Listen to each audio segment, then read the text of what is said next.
почитувана јавност, почитувани медиуми. Централната власт продолжува со обструкции врз локалната самоуправа во Битола. Овој пат директно удирајќи по воспитно-образовниот процес и нанесувајќи индиректна штета на нашите најмлади, нашите најмили, децата од предучилишна возраст.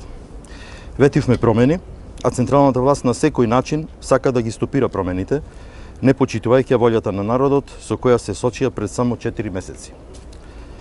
Во досегашниот период до општина Битола беа доставени низа представки одвработени во јавната општинска установа детска градинка Естреја Вадија Мара, каде се наведени жалби од однесувањето на директорот на оваа установа. Јас и во текот на вчерашниот и денот пред тоа се сретнав со повеќе од 50 навработени во таа институција. Мобингот, своеволие, притисоци.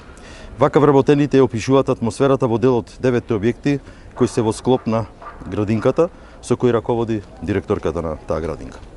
Дополнително, група вработени реагираат и на начинот на одржување и избор на член во управниот одбор на установата од редот на вработените, опишувајќи го како нерегуларен, спроведен без присуство на сите членови и во недостаток на гласови дополнет со глас на директорката, која самата гласала. Нелегално избраниот член не беше изгласан од Советот на општина Битола. Како локална самоуправа не можеме да дозволиме ваков начин на функционирање во установите под наша надлежност и ингеренција, поради што целата документација ја доставивме до Министерството за труд и социјална политика.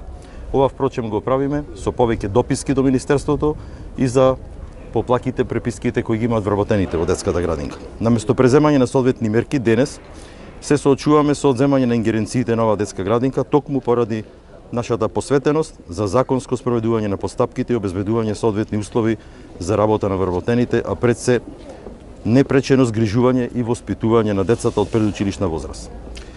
Ја прашуваме почитуваната министерка за труд и социјална политика.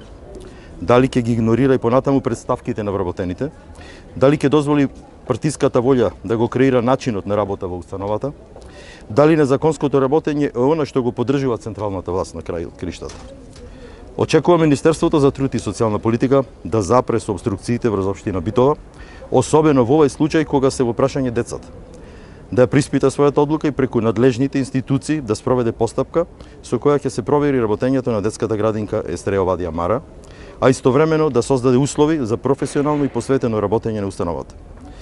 Во име на промените, ветени пред граѓаните, бараме да престанат обструкциите, стопирањата и блокадите. Граѓаните избраа промени, а промените повторно ќе победат.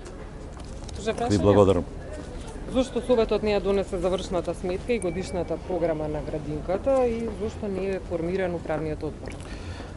Видите, токму ингеренциите се одземени ради неправилен избор по таа ставка и основа за неправилен избор на член на управен одбор. На 2 пати се гласаше, иако представката од Министерството е за првиот начин на гласање во месец декември.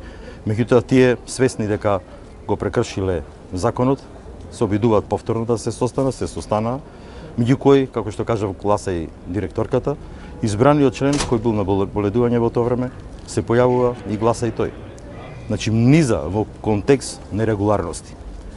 Од таа градинка јас жалам што се доведуваме во ваква ситуација, преку грбот на децата да се препишуваме и допишуваме. Директорката имаше можност во повеќе години да искаже своето работење. Јас сакам да кажам дека голем, преку 20 милиони денари, 20 милиони 550 денари се повлечени од Министерство за финансии од блок дотациите кои не биле искористени од двете градинки, од кои 11 милиони само за едната градинка. Естреја Вадија Мара.